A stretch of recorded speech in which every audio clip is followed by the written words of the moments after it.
Bueno, hola a todos, bienvenidos. Gracias por acompañarnos en una nueva edición de Hablemos de Mercado. Es el 8º programa y la verdad que cada vez más contento de poder hacerlo semana a semana, poder charlar un poquito de finanzas, de economía. Últimamente la coyuntura local nos está llevando gran parte del programa, pero bueno, la verdad que es interesante poder charlar todas las semanas con algún invitado nuevo. Así que bueno, muchas gracias a todos por estar ahí y está bueno realmente ver cómo va creciendo la comunidad y la gente que se conecta semana a semana. Recuerden que bueno, que salimos en vivo ahora y que seguramente mañana ya tendrán el episodio en el canal de Spotify para poder escucharlo. Hablemos de Mercado, el podcast de inversiones andinas que te enseña y actualiza en finanzas. Charlas con referentes y especialistas sobre los temas que hacen a la coyuntura actual y sus perspectivas de los mercados locales e internacionales. ¡Quiero que resuelvan tus problemas! ¡Porque no son ricos! Si te gusta lo que hacemos, ayúdanos a difundirlo. Dale like para enterarte de nuevos capítulos. Ahora vení y escuchá con nosotros este nuevo episodio. Pueden seguirnos en Instagram, en @inversiones_andinas. Hoy tenemos otro invitado de lujo, como todas las semanas, que bueno, seguramente todos lo conocen y han visto los videos que sube todos los domingos a YouTube, Picasso Bursati. Así que bueno, un poquito vamos a hacer un pequeño resumen de lo que estuvo pasando esta semana, que la verdad que estuvo movidita. Después pasamos a charlar un poquito con el invitado. Bueno, una semana en definitiva asignada por la inesperada renuncia de Martín Guzmán la semana pasada, el sábado, como ministro de Economía, y bueno, la designación de Silvina Batakis como ministra de Economía, un poco una carta desconocida, digamos. Un poco durante el fin de semana se habló de otras opciones, ¿no? Y después finalmente sobre el domingo a última hora apareció el nombre de Silvina. Bueno, obviamente se encuentra en medio de una creciente inflación. Bueno, la devaluación que ha tenido el peso estos últimos días, la verdad que ha creado un clima bastante incierto. Dentro de las primeras declaraciones que realizó, recordemos que hasta el momento ni siquiera ha presentado su equipo económico. Es algo que creemos que es importante para empezar a dar alguna certidumbre al mercado, pero bueno, por lo menos afirmó que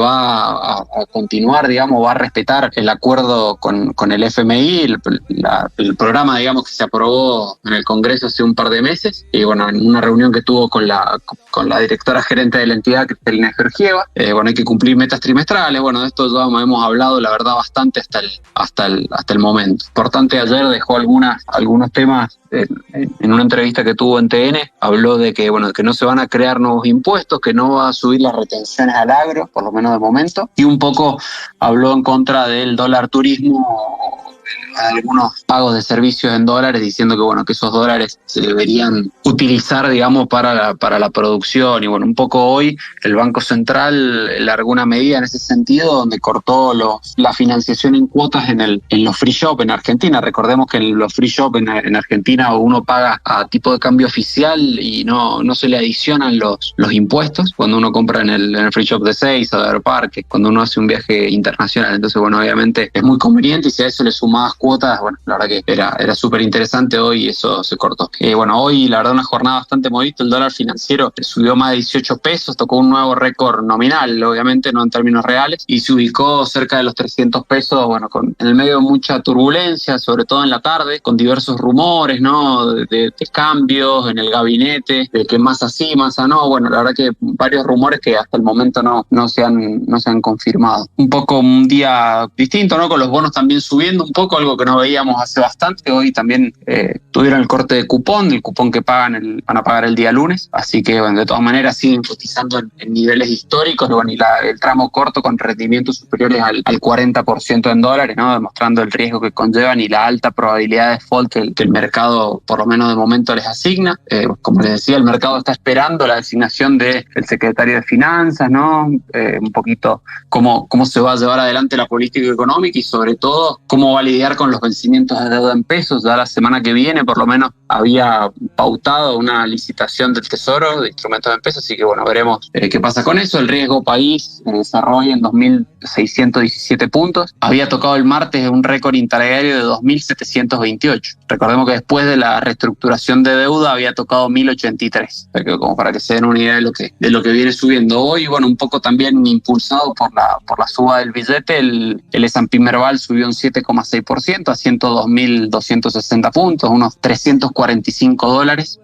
contado con liquidación y bueno, con saltos algunos inusuales, ¿no? De 2 dígitos, con Vima, por ejemplo, subiendo un 19%, Pampa un 10%, Cresud un 10% también. En lo que es un poquito la parte corporativa, tuvimos aviso de resultados de canjes de 2 corporativos de los más operados en el mercado local. Uno, la ON de Cresud 2023, que tuvo un nivel de aceptación de más o menos el 87%, muy bueno el resultado, y en el caso de IRSA también un vencimiento en 2023, un 66,38% de los inversores aceptaron el canje. Así que bueno, un poco la dinámica está complicada, veremos, ya lo vamos a charlar también un poquito con el invitado, cómo está viendo la dinámica de precios, del dólar, si lo ve caro, lo ve barato. Bueno, no hace falta mucha presentación con respecto al invitado. Todos los domingos hace compresión semanal en YouTube, ¿no? Donde un poquito muestra los gráficos y cómo está viendo los activos para la semana que arranca. Un poco, a veces uno dice que viendo los gráficos puede saber las noticias o lo que va a venir, así que un poquito lo queremos charlar con él. Así que no sé si Picasso, si me estás escuchando. Buenas, ¿me escuchan? ¿Cómo andamos? ¿Todo bien? Bien, en un momento ahí se me cortó, así que salí y volví a entrar, pero acá estamos. Me perdí un poquitito de la charla, lo que estaban diciendo, pero es como que viene un poco por todo lo que está pasando, ¿no? No pasa nada. También sabes que nos pasa que está tan dinámico, ¿no? El contexto, que a veces uno lo que arma para hablar de un día para otro te quedó viejo, ¿no? Porque capaz que uno puede armar la introducción el día antes, pero después el día a día te pasa por arriba. Hoy, sobre todo, la verdad, fue un día bastante movidito, ¿no? Sobre todo en lo que es el tipo de cambio, bueno, un montón de cosas, muchas noticias políticas de todo tipo, así que... Sí, la verdad que un día movido es como que quedamos cortos, ¿no? Con la palabra movidito.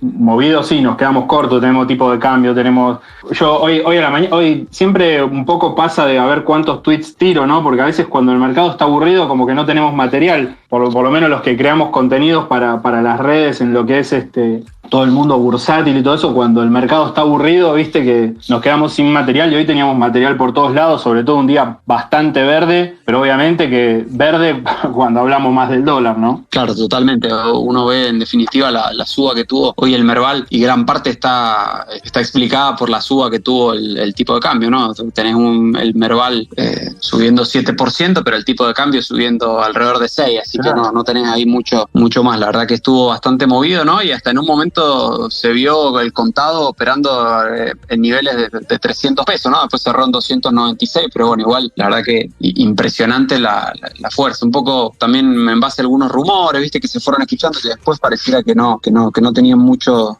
asidero. Pero bueno, contanos un poquito sobre vos, sobre tu pasión por los mercados. ¿Cómo arrancó esto de difundir, de hacer videos todos los fines de semana, de compartir tanta información en redes? ¿Cómo te iniciaste en esto? Bueno, Picasso Bursátil viene ya, incluso ahora el 15 de julio va a estar cumpliendo 4 años. Va a estar cumpliendo, hablo en tercera persona, pero va a estar cumpliendo 3 años, 4 años va a estar cumpliendo. Y nada, Picasso Bursátil empezó en Twitter como haciendo simplemente como unos gráficos para descontracturar un poco la atención del mercado, un poco lo que digo siempre, ¿no? Ya creo que después de 4 años diciendo siempre lo mismo, capaz me sueno repetitivo, pero bueno, entiendo que el público se renueva un poco y está bueno volver un poco a las bases de dónde sale Picasso Bursátil. Y es increíble cómo después de 4 años porque de alguna manera me puse ese riesgo de alguna manera de poder tratar de manejar la creatividad constante en los mercados, y bueno, durante 4 años creo que me puedo mantener. Y nada, al principio empecé con lo que eran los cuadros para esto que decía, ¿no? De descontracturar la atención del mercado. Si vamos 4 años atrás, la comunidad de Twitter era muy chica, el humor casi no existía,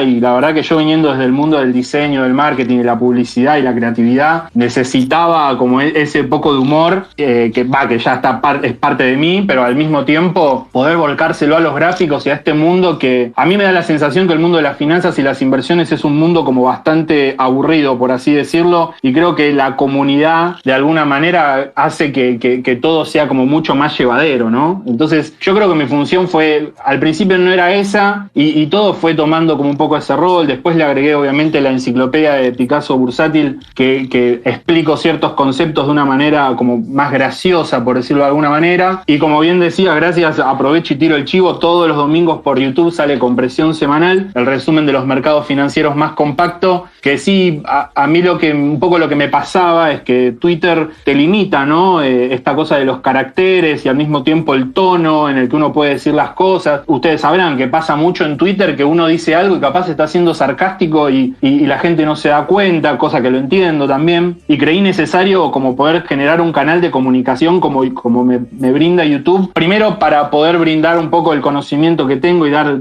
la enseñanza de alguna manera que también es parte de mí. Después por otro lado también como hacer el seguimiento del mercado. Son como varias cosas y también obviamente a mi manera. Para los que no saben, yo a los activos le asigno cartas y me parece que es algo como entretenido y es una manera como lúdica para poder explicar un poco qué es lo que está pasando en los mercados desde mi punto de vista, ¿no? Entonces me parece que el análisis constante de los gráficos, que es algo como bastante frío y distante, o mismo los números, que también son fríos y distantes, me parece que Picasso Bursátil viene a cubrir un lugar que nosotros tenemos en la vida cotidiana, por lo menos a los que nos apasionan los mercados, poder tener ese entretenimiento, pero vinculado a la educación financiera y a la seriedad, ¿no? Picasso Bursátil siempre está como en un lugar buscando la seriedad y tratando de buscar enseñar a aquellos que recién empiezan, o aquellos que ya están, brindarles el seguimiento de mercado desde otro punto de vista, ¿no? Entonces me parece que yo en ese lugar me divierto, me entretiene y al mismo tiempo a mí un poco lo que me pasa es que siempre es innato mío tratar de divertirme y obviamente tengo el Photoshop abierto, trabajo todo el tiempo con el Photoshop, Illustrator, lo que sea, entonces genero ideas todo el tiempo, bueno, se me ocurre algo, pum, poder tener esa posibilidad de tener este canal de comunicación, ¿no? O sea, tanto Twitter, bueno, pero también estoy en Instagram, que ya son casi 15.000 seguidores, donde obviamente los invito también, aprovecho, yo voy metiendo chivo en el medio, no sé si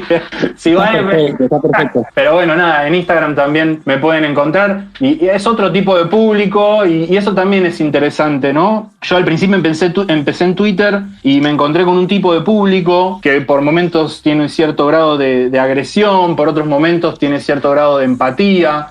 Conocí muchos amigos, entre comillas, por decirlo de alguna manera, que estamos desde el principio. Pero después por otro lado tenés Instagram, que es otro público con otra dinámica de comunicación muy diferente, y ni hablar YouTube. Y ahora, bueno, que generamos una academia con Tenkan, que nada, grosso Tenkan, que el año pasado decidimos empezar a trabajar juntos, generamos como otra dinámica que es otro tipo de función y nada, uno va creciendo y me parece que Picasso Bursátil va encontrando como esos lugares, hablo en tercera persona, pero porque de alguna manera es ese personaje de Picasso Bursátil que por eso no me van a escuchar hablando mucho de comida o tanto de fútbol, otras cosas que obviamente que me apasionan, pero que bueno, obviamente Picasso Bursátil, el 95% de las cosas que van a ver en la cuenta son todas cuestiones vinculadas a las finanzas y las inversiones, que es por lo menos a eso a lo que está abocado, ¿no? Claro, y un poquito para los que no lo conocen, en Compresión Semanal siempre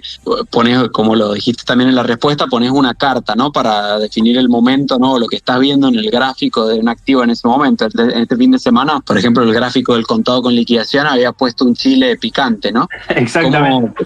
Si tuvieras que poner una carta hoy para definir o decir cómo estás viendo el contexto actual argentino, ¿qué se te ocurre que podría ser? ¿Cómo estás viendo? También un poco aprovecho y uno eso con una pregunta, ¿cómo estás viendo el contexto después de la renuncia del ministro? Bueno, todo lo que vimos esta semana. Bueno, el seguimiento del contado con liquidación lo sigo muy, muy de cerca, e incluso lo llevo a todas las redes un poco porque obviamente, por lo menos los que estamos en Argentina, lo venimos siguiendo muy de cerca.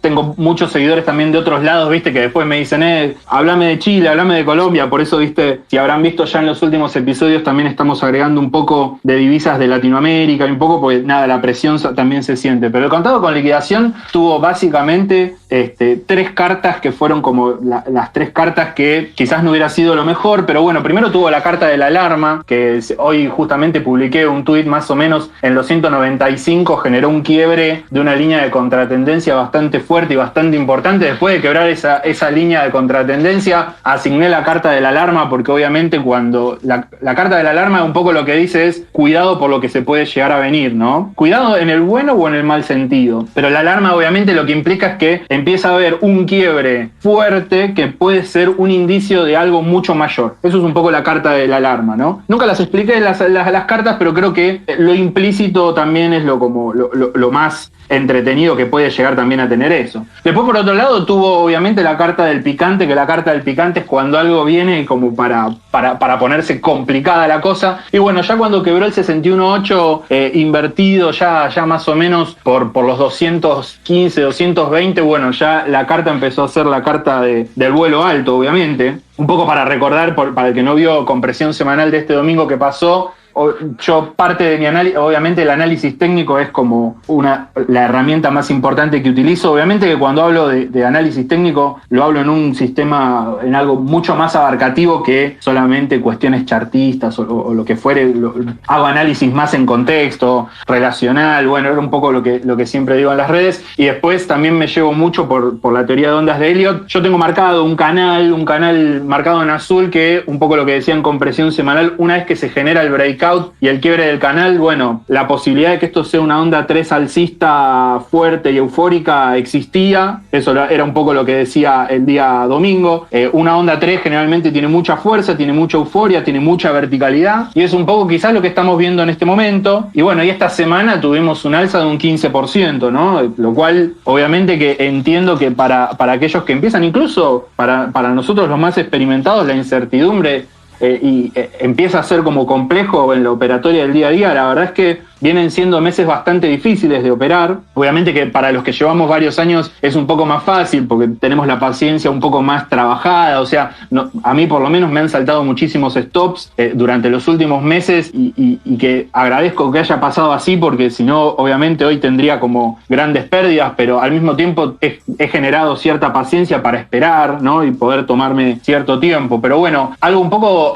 hoy hablábamos un poco ahí en Twitter que salieron un par de mensajes y era interesante porque claro, obviamente veíamos que todas las acciones en pesos teníamos grandes movimientos alcistas, pero bueno, como siempre hablamos con Tenkan, ¿no? Que resulta lo más importante, porque para aquellos que quizás recién empiezan como que se abruman fácilmente, pero tengamos en cuenta, ¿no? Que si el dólar contado con liquidación ha tenido una semana de un 15% de suba, para que podamos tener rendimientos reales, obviamente lo que necesitamos es que las acciones en pesos, cada acción que uno quiera tener un rendimiento positivo, supere ese 15%, ¿no? Si no, se encuentra por debajo y obviamente el rendimiento no es positivo. Es positivo en pesos, entonces uno ve crecer en pesos, pero obviamente también tiene que llevarlo a una cuestión en dólares, ¿no? Me parece que eso era un mensaje que quería dejar, porque hoy estuvimos hablando varios por privado que tenían como esa inquietud, ¿no? De algunos que recién empiezan, qué bueno, cuando lo me dicen en dólares quizás no. Tuvimos Valo hoy bastante interesante, una semana muy buena para Valo, pero quizás otras acciones que tienen un buen rendimiento, bueno, pero tengamos en cuenta que es en pesos. Y obviamente que después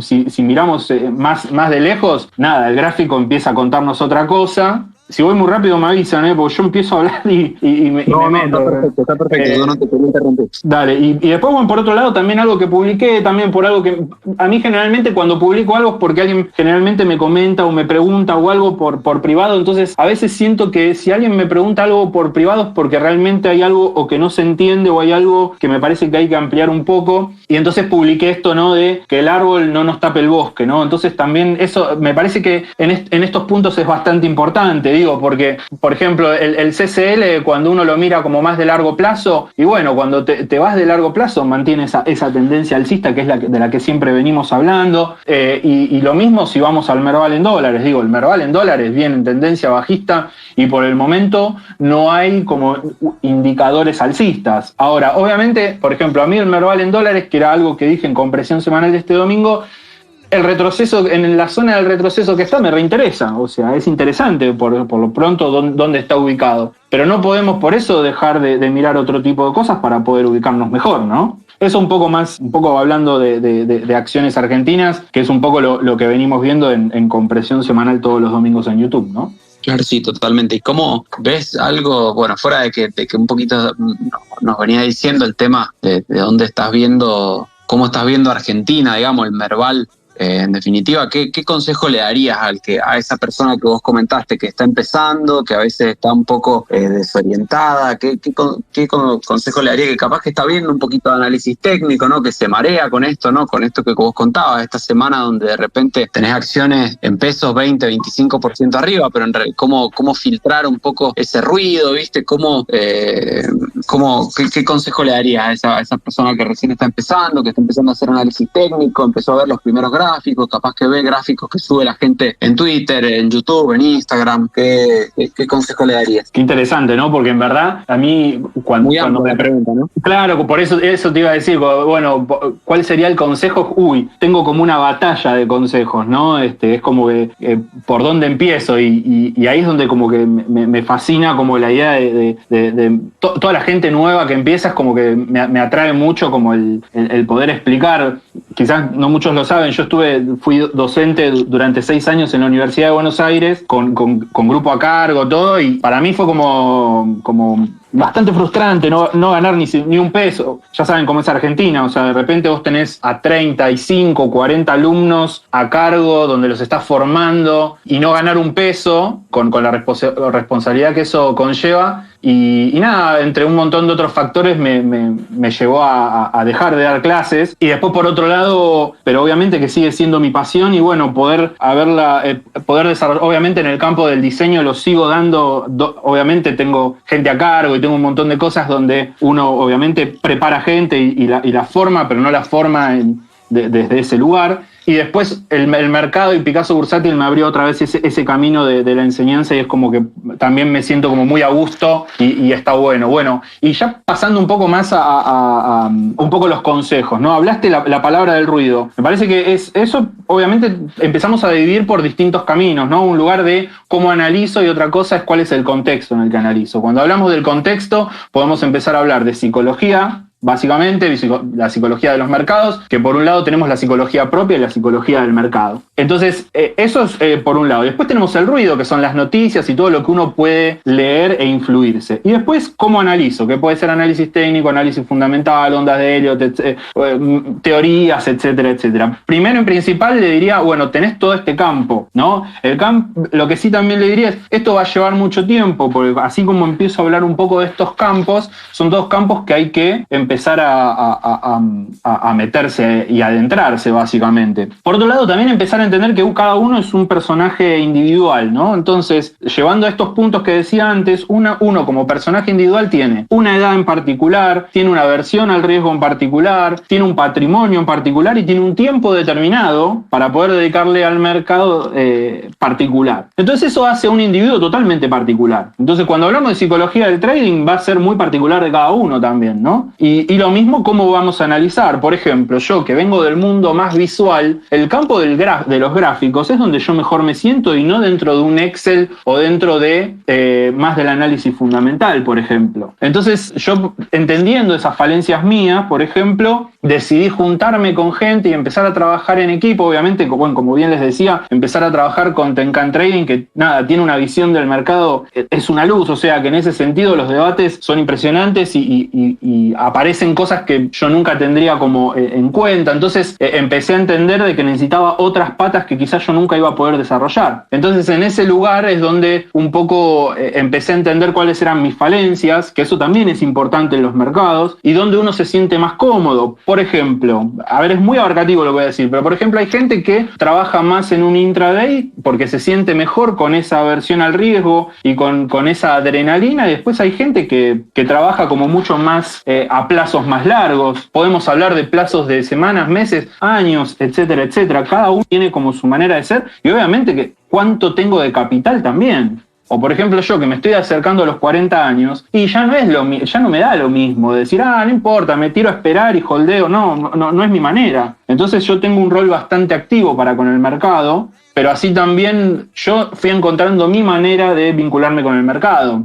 Por ejemplo, yo trabajo con la computadora de 7:30 de la mañana a 11 de la noche, estoy frente a la computadora. Si no, estoy con el celular. Entonces, la posibilidad de operar y mirar el mercado y mirar los gráficos, incluso teniendo varios monitores, ya está, lo tengo ahí al alcance de la mano, pero después hay gente que no y que puede operar el mercado igual, pero estamos en situaciones diferentes. Entonces, por eso siempre digo que una de las cosas más importantes al principio es poder entender cómo es uno y cuáles son las cualidades de uno, qué patrimonio tiene, qué edad tiene, para poder saber cómo uno se puede manejar frente al mercado, porque todos somos diferentes. Y ser diferente implica también, bueno, ¿cuál va a ser mi relación? Por ejemplo, yo no me dedico a, por ejemplo, a opciones, pero no digo que no funcionen las opciones. Me parece que hay gente que se siente bien con las opciones y está buenísimo. Pero ¿dónde uno se siente más cómodo? Eso para mí es lo más importante en un primer camino. Después, por otro lado, si empezamos a hablar de psicología, otra vez, vamos a tener que trabajar la paciencia y un montón de cosas propias y después empezar a entender la psicología del mercado, ¿no? Teniendo en cuenta que el mercado es personas, hoy quizás hablamos de bots, pero de alguna manera es la psicología de masas que se están manejando y están moviendo un precio. Entonces, empezar a entender cómo se maneja la psicología de los mercados también es interesante. Siempre lo estoy diciendo de cara a una cuestión cíclica, ¿no? O sea, si uno empieza a entender los ciclos y empieza a entender la psicología y cuáles son los sentimientos en cada etapa del ciclo, etcétera, etcétera, creo que puede manejarse mejor en este punto del mediano y largo plazo, por ejemplo. Y después, bueno, para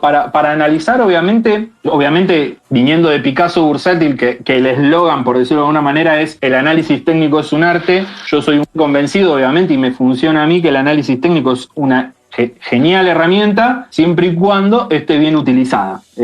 Mal utilizada es un problema porque puede generar ciertas agencias que no lo son. Y lo primero que le diría, que es un poco cuando llegan los nuevos, lo primero que siempre decimos es: tengamos en cuenta que nadie sabe la vela de la derecha y que no somos videntes, no sabemos lo que va a pasar en el futuro. El análisis técnico lo que nos permite a nosotros es poder marcar probabilidades de algo que pueda llegar a suceder.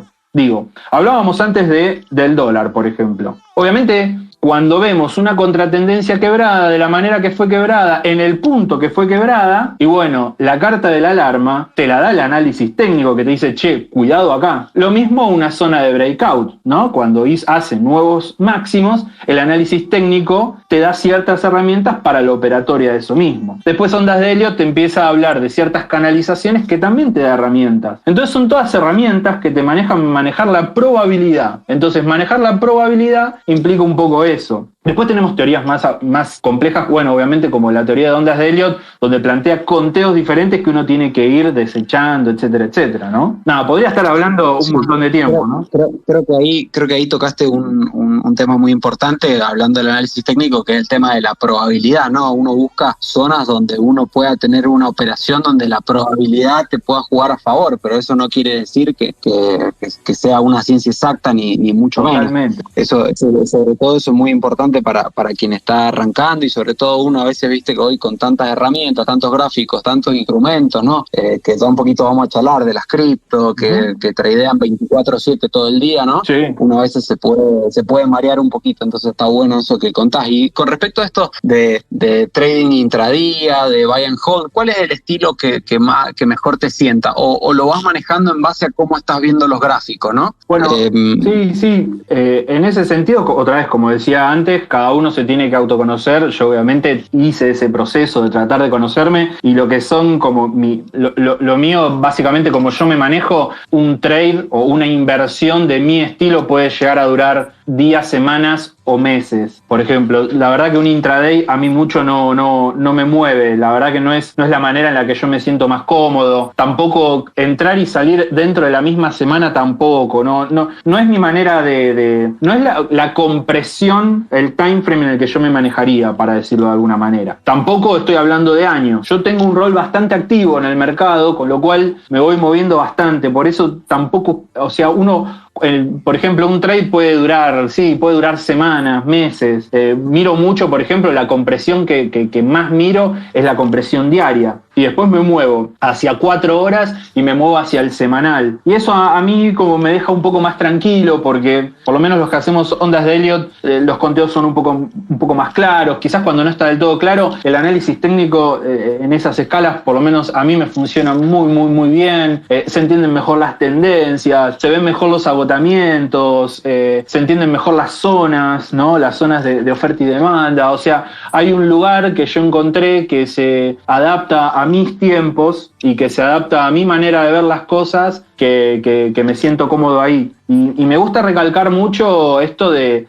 que cada uno se sienta cómodo en donde sienta, porque salir yo a decir que eso es lo mejor es como cualquiera. Digo, llevémoslo al punto del diseño, por ejemplo. El diseño tiene el campo web, tiene el campo impreso, tiene el campo digital, tiene un montón de campos, y cada campo tiene sus propias particularidades, y eso es lo que está bueno, a ver dónde uno se sienta mejor, ¿no? Por ejemplo, en el campo del diseño hay un montón de lugares que son como más operativos, ¿no? Más de imprenta, y yo me siento como mucho mejor en el lugar más donde los proyectos varían todo el tiempo, donde todo el tiempo agarro algo nuevo y donde tengo una velocidad mucho más alta y la creatividad es una demanda importante. O sea, ahí es donde yo me siento más cómodo, pero no por eso en el campo del diseño eso es lo que debe ser. Cada uno tiene que encontrar su propio lugar. Yo me siento cómodo en ese lugar porque me da tiempo para poder analizar todo. Como ven, en Compresión Semanal, los domingos en YouTube, un poco, para los que lo vieron, yo hago un recorrido por todos los mercados en 10, 15 minutos. O sea,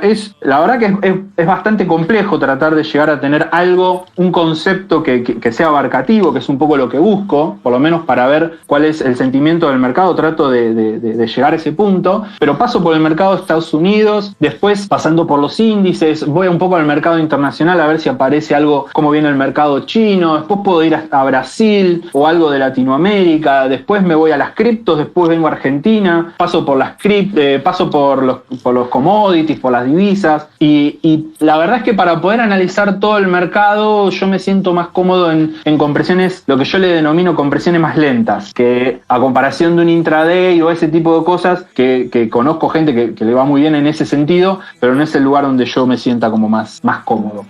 Clarísimo. ¿Y cómo arranca un día, por ejemplo, tuyo? ¿Arrancás y arrancás capaz, como decía recién, primero viendo los índices, o capaz que te mirás los gráficos al final del día y te los guardás para la mañana siguiente? Estás todo el tiempo, un poquito comentaste que estás todo el tiempo, obviamente con los monitores, todos los que estamos en mercado estamos todo el tiempo atrás del monitor, pero ¿cómo arrancás? ¿Cómo arranca una mañana tuya? ¿Arrancás un poco, escuchás noticias o preferís un poco aislarte de todo ese ruido, ¿no?, que comentábamos un poquito en alguna de las respuestas anteriores? ¿Preferí nada más ver los gráficos? ¿Haces un mix? Qué buena pregunta, porque nunca nadie me la preguntó y es como que estoy tratando de pensar, porque lo hago medio como por inercia, ¿no? Mi trabajo más fuerte obviamente pasa el fin de semana.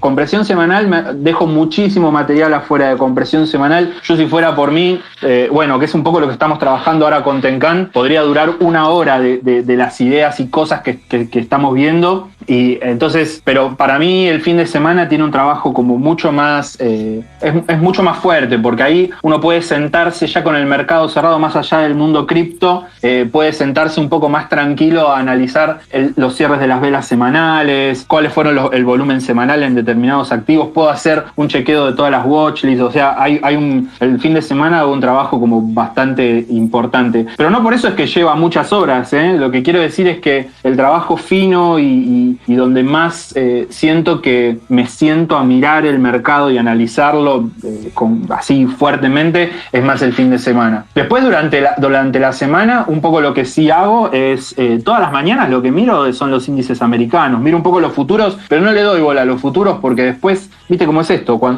la aposta está en la rueda y cuando abren voy mirando un poco más eso que los futuros. No soy mucho de eso, sí miro cómo vienen porque te da quizás un indicio de cómo va a ser. Después, las criptos miro todo el tiempo el Bitcoin. Yo tomo como una primera señal, miro el Bitcoin y después miro el Ether. Son las dos que sigo para que me puedan marcar un poco la tendencia de todo lo demás. Pero sí tengo marcadas algunas criptos que quizás me parecen interesantes, más allá de que vienen con una tendencia bajista hace tiempo y esa tendencia bajista viene como bastante fuerte, cercana al 90-95%. Sí me voy marcando algunas que me parecen interesantes y obviamente el Bitcoin le hago como un seguimiento seguimiento muy, muy específico todos los días. El Bitcoin lo estoy mirando todo el tiempo, no hay un horario en particular en que yo lo mire, básicamente. Después lo que son noticias y todo eso, bueno, Twitter y miro también los diarios. La verdad es que no dejo llevarme por lo que digan, pero sí por lo menos para estar informado. No me abstraigo del mundo. Al principio, cuando empecé a operar, me afectaban muchísimo. Ahora, una vez que uno empieza a entender la psicología del mercado vinculado a los medios, es como que uno empieza a moverse un poquito mejor, ¿no? Pero me gusta estar informado y saber un poco lo que pasa. Incluso, bueno, ustedes sabrán, Twitter muchas veces canta las cosas antes que los medios, o mismo como hoy que aparecen quizás rumores que no terminan siendo, o quizás son más tarde, la verdad es que no lo sabemos, pero bueno, eso sirve un poco como para estar informado. Después los mercados los sigo todo el tiempo. Miro mucho, por ejemplo, las market leader, que me dan un poco la sensación del mercado, un poco. Después opero mucho otro tipo de activos que son un poco más chicos, ¿viste? No sé, por ejemplo, por citar un ejemplo, miro Palantir, ¿viste? Hay como varios activos que opero mucho, SPCE, son como varios activos que he operado mucho durante mucho tiempo y me sirve mucho. Opero en Estados Unidos, entonces es como que, capaz hago un trading también bastante como importante desde ese lugar. Obviamente hago un seguimiento un poco de lo que tengo invertido, o sea, estoy todo el tiempo mirando un poco, ¿eh? Miro mucho Argentina. Yo, si me preguntan qué opero, obviamente opero Argentina, opero las criptos y opero el mercado americano. No salgo mucho de ahí. Por ejemplo, si tengo que ir más a Europa, este fin de semana miramos un poco Europa, pero no es algo que mire constantemente, por ejemplo. Claro. Uh-huh. Y con respecto un poco ahí lo mencionaste, pero el sistema, digamos, que utilizás para operar, ¿te funciona mejor en algunos activos? Un poco mencionaste Palantir, alguna que otra. ¿Te funciona mejor en algunos activos? ¿Hay algunos activos con los que te sentís más cómodo o pensás que es trasladable a cualquier tipo de activo? Bueno, obviamente que hay activos que yo siento que son mucho más, lo que yo denominaría como más técnicos que otros. Entonces, le digo más técnicos porque son los que más se adaptan a cuál es mi manera. En ese sentido, creo que en compresión semanal van a ver un poco las cosas que yo hablo, es, no sé, el 5% de lo que yo hago seguimiento, pero más o menos es eso lo que yo sigo. Lo que tiene, por ejemplo, el mundo de las cripto, por ejemplo, que tiene una volatilidad tan alta y en tan corto tiempo que es algo que a mí como que me hace sentir incómodo, pero que al mismo tiempo me parece como un desafío muy bueno y también lo opero. Pero al mismo tiempo todas son muy, muy, muy técnicas, por lo menos las que yo manejo. Siempre y cuando miro que el volumen sea algo importante, no opero cosas muy chiquitas, no trato de operar activos conocidos, tanto de Estados Unidos como así también el mundo de las criptos. No opero como criptos desconocidas. Por ejemplo, el campo de las criptos trato de dejarme una watchlist de 10 más o menos y el Bitcoin y el Ethereum como para seguir un poco esa dinámica. Después lo mismo me pasa con Argentina, ¿no? Opero básicamente activos que tengan un buen volumen y después en Estados Unidos obviamente los activos como más conocidos. Sí, entonces en el panel general algunos activos se te complica, ¿no? En el verbal. Uh-huh. Sí, exacto. Hoy, ¿cómo armarías si tuvieras que armar, ¿no? Siempre un poco nos gusta hacer esta pregunta, obviamente estamos hablando de algo hipotético, ¿no? No una recomendación de inversión, pero si tuvieras que armar hoy una cartera con activos argentinos, ¿qué activos te gustan? ¿Te gustan los bonos hard dollar? ¿Te gustan las acciones? No sé, ¿te gusta la deuda en pesos? ¿Te gusta algún bono corporativo? ¿Dónde ves upside, ¿no? Pensando a mediano plazo, ¿y cuál pensás que puede ser el driver, ¿no? que empuje las valuaciones de los activos argentinos? Bueno, interesante punto. Yo desde ese lugar siempre lo que voy a estar hablando es desde acciones, básicamente, que es donde yo me muevo. Yo me muevo mucho más en acciones que en otro tipo de cosas. Quizás agarro algunos movimientos como más cortos, pero básicamente si me van a estar escuchando a Picasso Bursátil, básicamente va a estar hablando de acciones. En el campo de las acciones, un poco lo que diría es lo que hablábamos antes, ¿no? Esta instancia de la bolsa cíclica, ¿no? A mí es como lo escuchaba el otro día Augusto acá con ustedes o mismo a Tenkan Trading y comparto mucho, ¿no? Esa lógica de cuando uno ve los precios como entre comillas baratos, pero que al mismo tiempo, viste, como publicaba el otro día, algo barato puede ser más barato aún. A mí la verdad que el mercado argentino para el largo plazo me parece interesante más que nada por una cuestión desde, básicamente, obviamente estamos en una clara tendencia bajista. Ahora, si esto se llega a revertir, entendiendo la teoría un poco más de ciclos y empezar a entender ciertas zonas bastante interesantes, me parece que podría ser muy interesante. sentido. Obviamente, en este momento estamos en un momento como bastante complejo. Para aquellos que operamos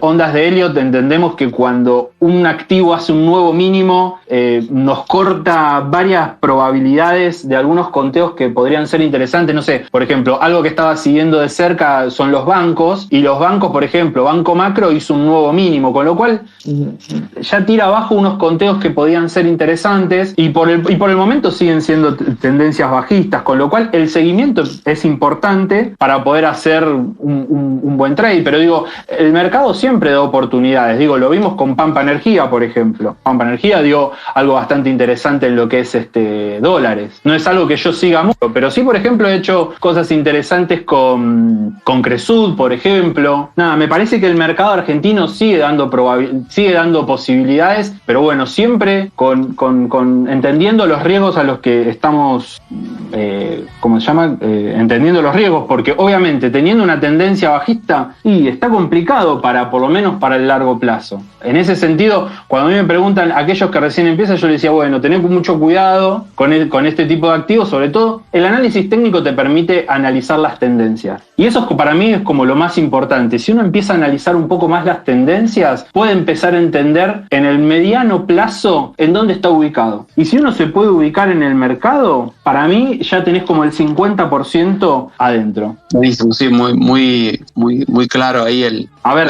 lo que estaba diciendo capaz que se había quedado como medio entrecortado. Lo que quería decir básicamente es que los mercados no están fáciles en este momento. Tengamos en cuenta que el mercado americano viene a la baja, el mercado argentino viene a la baja, y al mismo tiempo las criptos también vienen a la baja. Entonces, justamente el otro día estábamos hablando con Tenkan, con unos suscriptores, y les decíamos, a veces se piensa que todo es bastante fácil y que todo es alcista todo el tiempo. Y justamente siempre con Tenkan lo que tratamos de hablar es que los mercados no son tan fáciles como la gente piensa. Hay momentos donde, que es una frase que también decimos mucho, donde no operar también es operar. A veces es esperar oportunidades, por ejemplo. Entonces eso también es importante para aquellos que recién empiezan, empezar a entender las tendencias para poder entender dónde uno está ubicado. Si uno sabe dónde uno está ubicado, puede entender cuál es el riesgo al cual uno se está enfrentando. Por ejemplo, hay un activo, ¿no?, que seguimos mucho, que es BABA, que lo usamos casi como un buen ejemplo para hablar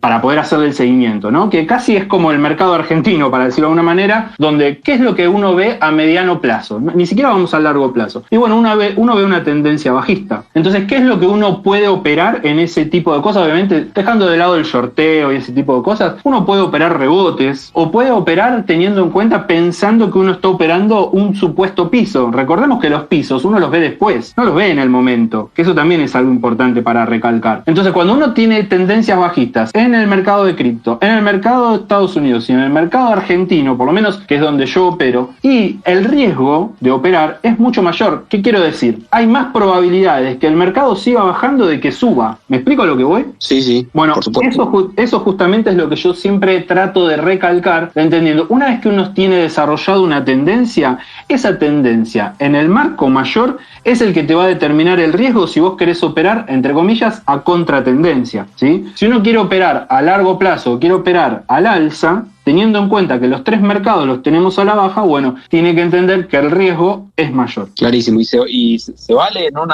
una situación, ¿no? Visto el gráfico, ¿no? De la gran parte de las acciones argentinas, fuera de alguna que otra excepción, ¿no? Viendo un poco la zona en la que están algunos activos argentinos, ¿se vale en esta zona? Y hablando un poco de eso que decías, ¿no? Que el piso uno lo ve a posteriori, no lo ve en el momento. ¿Se vale promediar?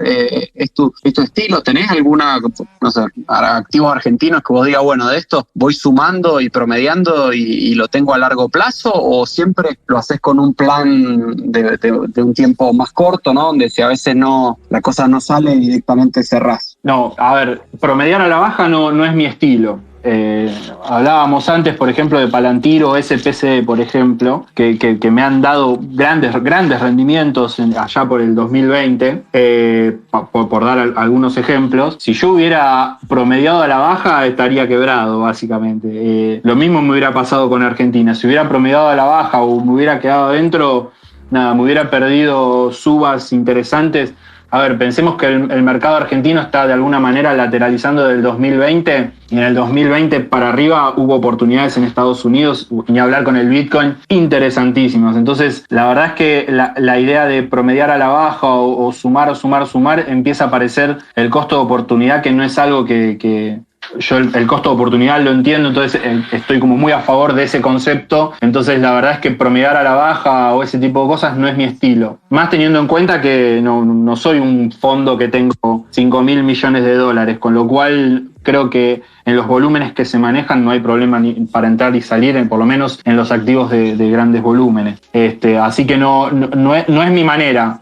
Más teniendo en cuenta, a ver, vos me preguntás cómo está Argentina y a mí me interesa porque, digamos, podría ser un piso y es re interesante los precios en los que están. Cuando vos te vas al pasado, decís, es re interesante, pero bueno, si la tendencia es bajista, como bien decía antes, bueno, esto puede continuar a la baja tranquilamente y todavía no hay ningún indicio alcista, con lo cual no descarto que los precios sigan bajando, digo, porque el análisis técnico me dice eso. Ahora, vos me decís los precios y me parecen re interesantes, pero si vos me preguntaras a mí, hay momentos en los que el mercado es mucho más fácil de manejarlo, porque tenés una tendencia alcista, pero como bien decía antes, en estos momentos es mucho más difícil operar, por lo menos los que recién empiezan, si no tienen una tendencia alcista marcada, es muy difícil. Personalmente, yo tomo ciertos tramos donde quizás hay momentos donde hay ciertos indicadores que me pueden dar, así como a veces sale y a veces no, hay indicadores que me dan que puede salir y ahí es donde yo opero. Obviamente teniendo una tendencia alcista marcada es mucho más fácil. A ver, los que vivimos el mercado argentino allá por 2014, 2015, 2016, era una fiesta entre comillas, porque lo que comprabas subía, pero al mismo tiempo era una tendencia alcista bastante clara. Bueno, ahora tenemos una tendencia bajista bastante clara. Hay que seguirla, por eso es importante el día a día. O sea, el día a día te va marcando un poco la agenda también. ¿Y ahí cuál pensás que el driver puede ser político o pensás que capaz que el mercado en esta ocasión, ¿no? Después de un poco lo que charlabas, ¿no? De lo que pasó en el 2015, en aquel momento, ¿pensás que ahora el mercado capaz que va a pedir más que eso, más que un cambio político, digamos, que va a pedir reformas estructurales, un montón de cosas que Argentina hoy no tiene, o que el mercado no tiene memoria y que en cuanto veas que Argentina es una posibilidad por eso, porque las valuaciones hoy son atractivas, ¿no? Y que capaz que con un horizonte político que al mercado le guste, ya la cosa va a cambiar? Yo me quedaría con el último punto. No te voy a decir que soy netamente de gráfico, pero básicamente sí. O sea, en ese sentido es, si empieza a verse cierta expectativa y eso empieza a acompañar, yo miraría el gráfico, básicamente. Yo soy como más, miro el gráfico, miro el mercado y sigo cuáles son los indicios que puede empezar a darnos. A ver, por ejemplo, lo que hablábamos antes del dólar CCL, yo no sabía qué era lo que iba a pasar. La verdad es que ni me imaginaba a Guzmán renunciando. Sin embargo, el gráfico, no voy a decir que nos anticipaba algo, pero el gráfico ya muchas semanas antes nos estaba dando ciertos indicios alcistas. Entonces, si vos me preguntás cuál puede ser el driver, la verdad es que la política no es un lugar donde yo me maneje. La verdad que para eso creo que hay un montón de otros invitados que pueden desempeñarse y darte una respuesta mucho mejor desde ese punto de vista. Desde mi punto de vista, lo que yo podría llegar a decirte es, en el momento que los gráficos estén dando ciertos movimientos de reversión hacia el alza, quizás las noticias que acompañen eso estén vinculadas a la política y con algo que empiece a ser un driver. La verdad es que no lo sé. Desde la política y qué pueda llegar a suceder, la verdad es que no lo sé. Clarísimo. Bueno, si quieren podemos abrir un poquito micrófono para que le hagan algunas preguntas ahí a Picasso. Tenemos a nuestro el columnista estrella, que es Tenkan, que ya estuvo aparte en uno de los episodios y siempre toda la semana nos da una mano y hace alguna pregunta. Nos gusta que también la gente y la comunidad pueda hacer alguna pregunta. Tenkan, te escuchamos. ¿Cómo andan? ¿Todo bien? ¿Qué haces, Tenkan? ¿Cómo andan? Si querés comentarnos también cómo estás viendo la situación, que está bastante interesante, también te dejamos. No quería meterme mucho, simplemente recordar que cuando Galicia salió a cotizar alrededor de los $20 y en menos de 2 años el activo cotizaba 0,26 centavos de dólar. Y bajo esta premisa de no sé lo que va a pasar al futuro, porque ahora con Diario del Lunes, 25 años después, miramos el gráfico y decimos, mirá, fue a $75. No es lo mismo tenerla en 25 y verla caer a 26 centavos o a 30 centavos, 50 centavos de dólar y bancarte esa pérdida en tu capital. Y lo mismo para el que compró en 75, ¿sí? Comprar en 75 para verla en 6 y no lo veo muy gracioso, independientemente de lo interesante. Vos le preguntaste a Pica si era un lugar interesante de compra. Y mirándolo desde el análisis técnico, cuando nosotros operamos, hay gente que opera cajas, las cajas de Darvas o ese tipo de movimientos, en donde vos comprás en un soporte y vendés en una resistencia. Y bueno, desde los, $6 hasta los $10 o hasta los $12 tenés un 100% de suba. Entonces capaz es interesante operarlo. Ahora, invertir en el largo plazo y todavía no hay un signo de reversión como para decir que Argentina vaya a parar alza. Entonces desde ese lado uno está como pensando cuidar la plata, porque así como se fue a 12, se fue a 6, es un 50% abajo, y así como está en 6 se puede ir a 4, y así como fue a 4, desde el análisis técnico no hay muchos soportes. Entonces decís, bueno, capaz pega un super guadañazo al dólar y después se va para arriba y capaz supera los $75. Ahora, si vos compraste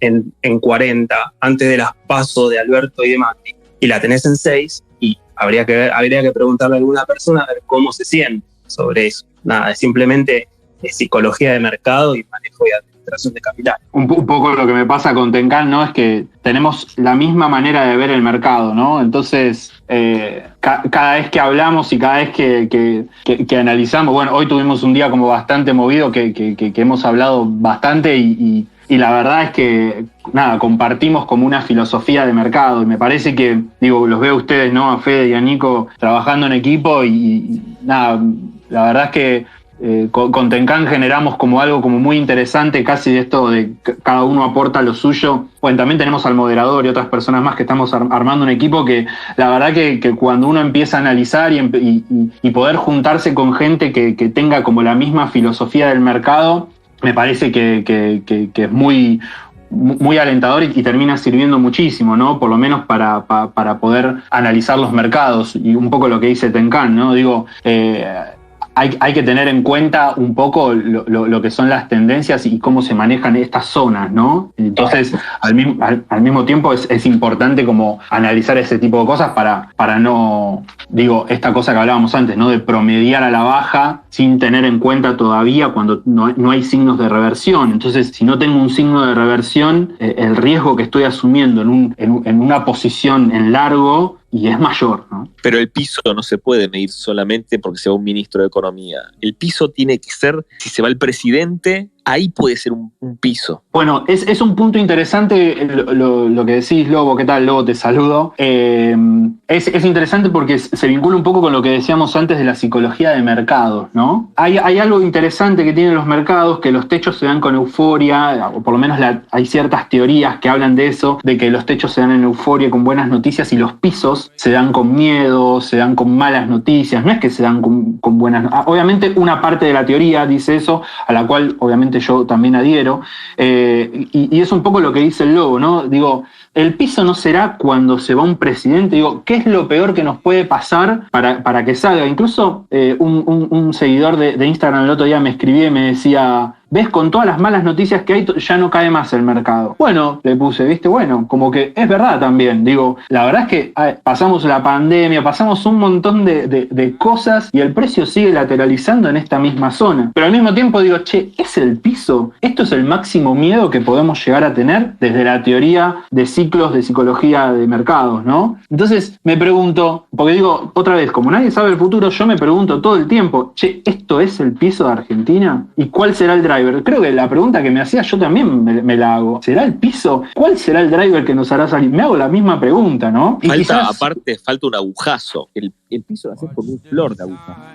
Y la verdad que viendo a cómo venimos en esta agonía larga que sea una salida en B con un agujazo, la verdad es que quizás sería como, no sé si lo más sano, pero por lo menos que dure poco, ¿no? Digo, el otro día entré a Café Macondo, ¿viste? Con esto, teniendo a Argentina como tan fervorosa con todo lo que está pasando. Nada, entré, ¿viste? Me dieron la palabra, y bueno, ¿y qué pensás? Y la verdad, yo les decía, la verdad es que esto es como esa sensación de esa película que ahí estaba el logo, justamente, que hablábamos un poco, después saltó el tema de optimismo o no optimismo, que fue bastante interesante lo que decíamos. Yo decía, es como una película que no termina más y que querés que termine y no sabes cuánto falta para que termine, ¿no? Obviamente que capaz es una película de terror para algunos, que el logo también me decía, vivimos en un tupper, algunos tenemos como la suerte de tener ciertas comodidades que gran parte de la Argentina la verdad que la está pasando mal. Pero bueno, a mí me da esa sensación, es como una larga agonía, digo, desde el 2018 que venimos con esta crisis que se acrecienta, que sube, que baja. La verdad es que se hace difícil a veces, ¿no? No sé si Tencán quiere decir algo, que veo la manito. Sí, podría decir lo mismo. ¿Qué haces, Tencán, levantando la manito esa? No, es que no me quería meter.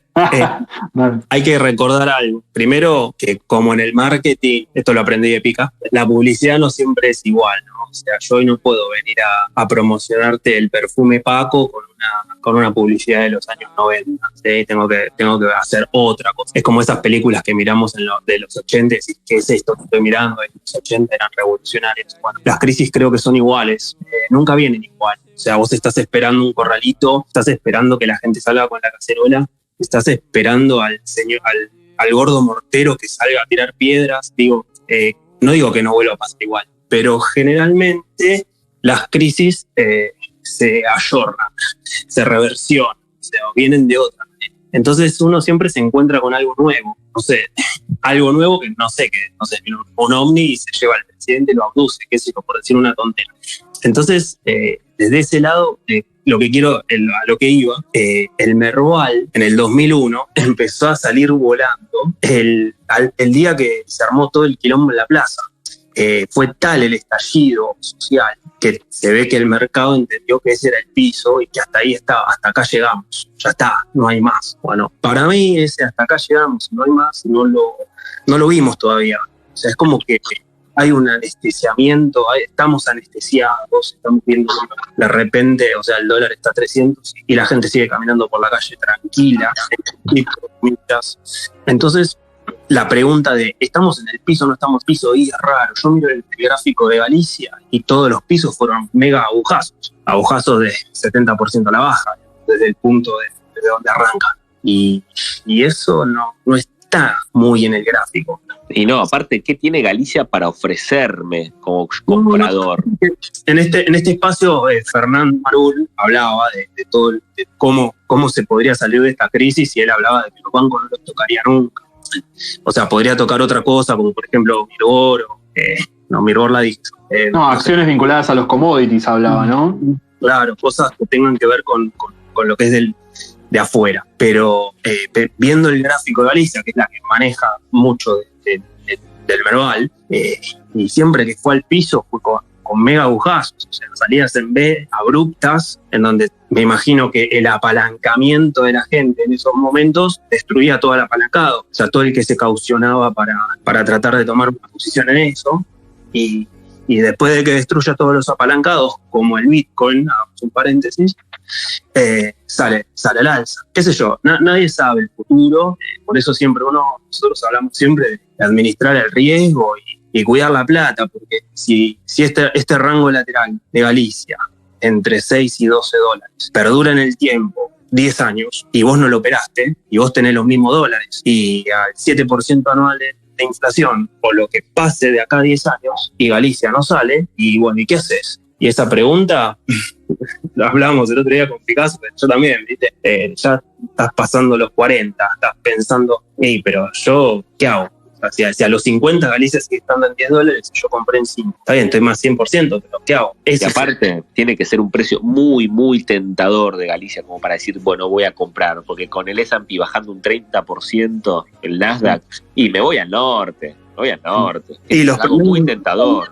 Claro, los promedios de caída, salvo que haya mega crisis, son 30-35% o mucho. Es como que si vos decís, vas a lo estadístico, Y decís, bueno, y el S&P, un menos 35 desde máximo, es una zona en la que podría probar. Pero bueno, como todo, ¿no? O sea, hemos tenido años, o sea, en el S&P, si se van a mirar para atrás, rangos laterales de 13, 15 años. Es lo mismo, o sea, por eso el riesgo siempre el riesgo de, quizás en Estados Unidos, no es de perder, porque los índices generalmente van al alza, sino el riesgo en Estados Unidos es el de quedarte en un rango lateral durante mucho tiempo. Y en Argentina es pegarte un gomazo. O sea, porque no tenés techo en el dólar se va a 400, se va a 500 y vos te quedaste en pesos y bueno, perdiste un 20, 30, 40, 50% de tu patrimonio en el corto plazo. ¿Es recuperable? ¿Las acciones recuperarán en el corto plazo? Son un montón de preguntas que por lo menos nosotros con Pica tratamos de que la gente se las autorresponda, porque nosotros no podemos responderle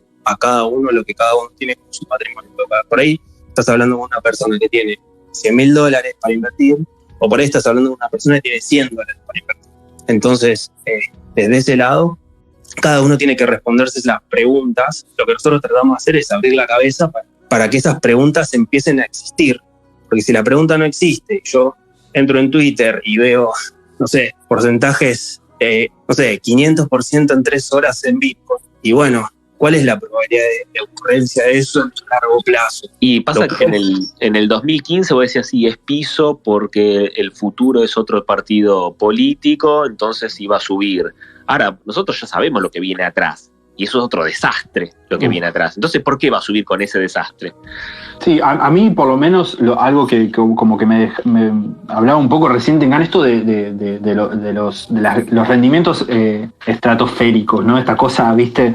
Me gustaría como que por lo menos es algo que hacemos bastante, como muy a menudo, ¿viste?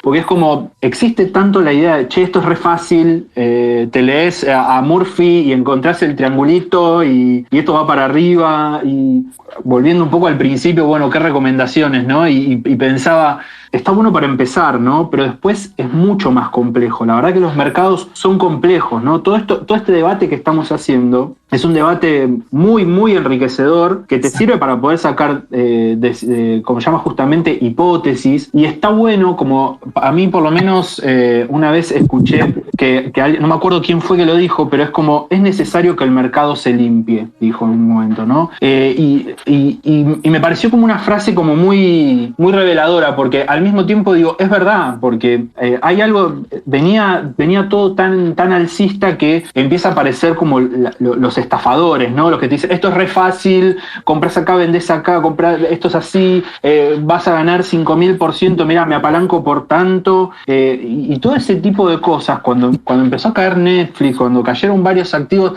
a mí me parece como muy bueno, porque al mismo tiempo nos da a nosotros un montón de ejemplos para poder justamente brindar la educación financiera que hay que dar, porque, mirá, te lo digo de otra manera, porque yo creo que esto debe pasar en un montón de rubros. Por ejemplo, yo creo que hace casi 20 años que me dedico al diseño, me llevó mucho tiempo, hice una carrera, tuve que ir creciendo de a poco hasta llegar al lugar a donde llegué. Y uno entra en TikTok y ve esos TikToks donde dice, ay, me levanto todas las mañanas, me hago un café, hago el calendario, hago los posteos, y todo es como color de rosas, y uno que sabe lo que es el campo del diseño y las exigencias que tienen las grandes marcas y un montón de cosas, dice, esto es mentira, ¿no? Te venden como la felicidad, que no es así. Y en el mundo de las finanzas pasa exactamente lo mismo. Te venden, esto es re fácil, te apalancás por tanto, te haces millonario. No. Es mucho más complejo de lo que parece. Incluso,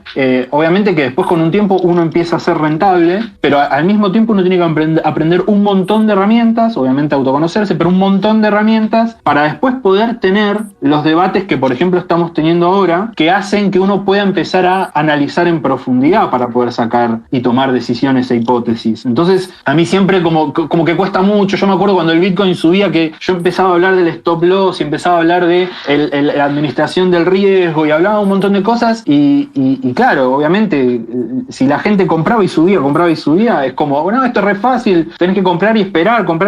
No es tan así. hay una pregunta que nosotros siempre hacemos que es, ¿y qué pasa si el activo no vuelve a subir? Porque puede pasar. Y es una pregunta que a uno lo puede dejar pensando para administrar el riesgo justamente, ¿no? Sí, por eso para mí nunca hay que comprar un solo activo. No, ni hablar. La diversificación... Yo soy más cagón, pero yo compro índices nada más. Compro Claro. S&P y Nasdaq, listo. Claro. Bueno, eso que dice el Lobo es re interesante.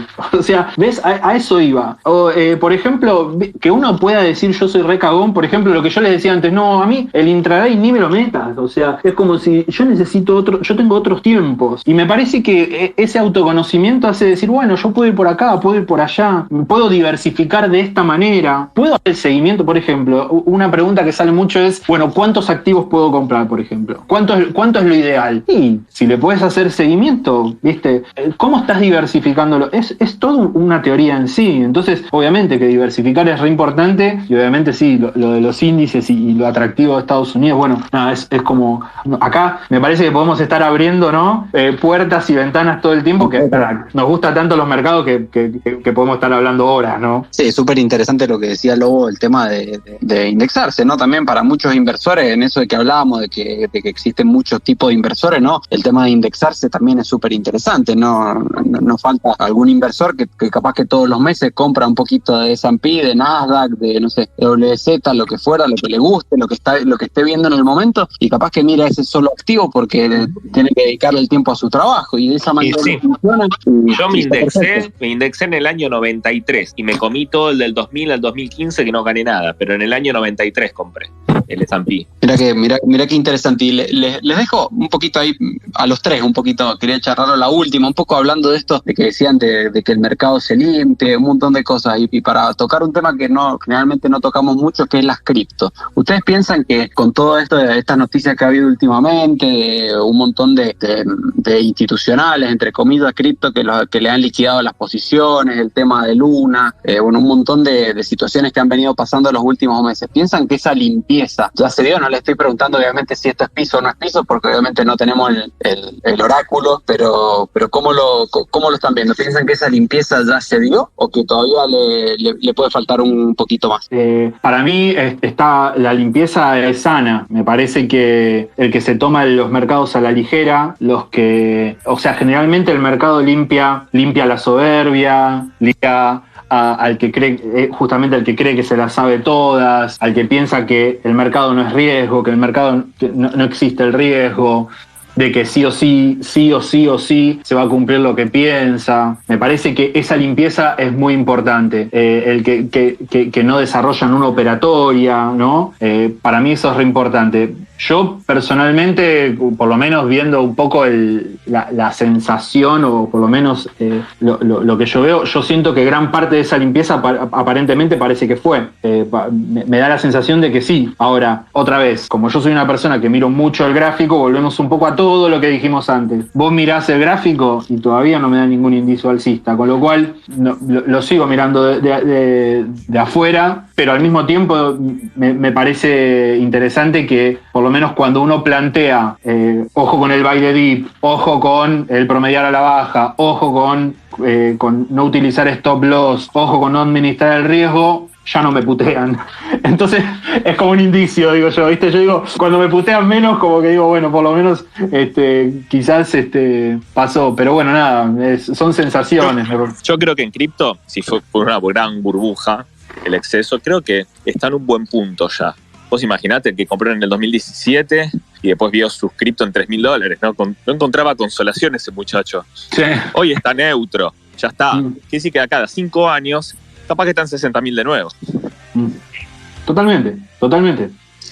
Bueno, no les queremos quitar más tiempo. La verdad que estuvo muy buena la charla, se extendió un poquito más. Me gustó un poquito ese intercambio que hicimos al final. Les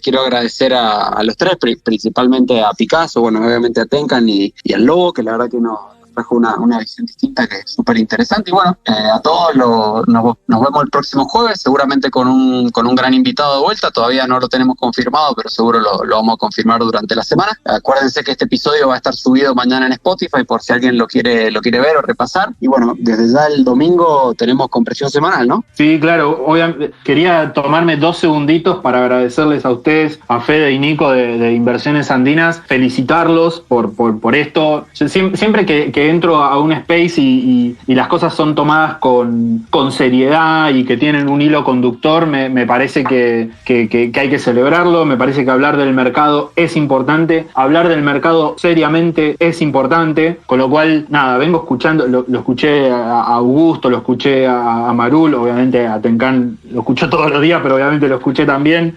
Me parece que son espacios muy interesantes para los que recién empiezan y para los que no, porque el seguimiento del mercado también necesitamos ese intercambio, ¿no? Y las opiniones para poder escuchar un poco qué opinan los demás. Les agradezco y viene mi momento chivo de síganme en Twitter, síganme en Instagram y como bien dijiste, todos los domingos en YouTube, compresión semanal, el resumen de los mercados financieros más compacto. Ahí estaremos el domingo. Les mando un gran abrazo a todos, que anden muy bien y bueno, nos vemos el jueves que viene. Chau. Si te gustó el podcast y querés más información, seguinos en nuestras redes sociales, Twitter, Instagram, LinkedIn, o visitanos en nuestra web www.inversionesandinas.com. Dale al botón seguir para enterarte de nuevos episodios. Producido por Aldo Estordeur. Investigación y presentación, Nicolás Cibecas. Dirección, Federico Victorio. El presente podcast no supone asesoramiento financiero de ningún tipo, sino simplemente la opinión de los participantes. En caso de que quieras asesoramiento personalizado, contáctate con nuestro equipo, Inversiones Andinas, agente CNB 1325.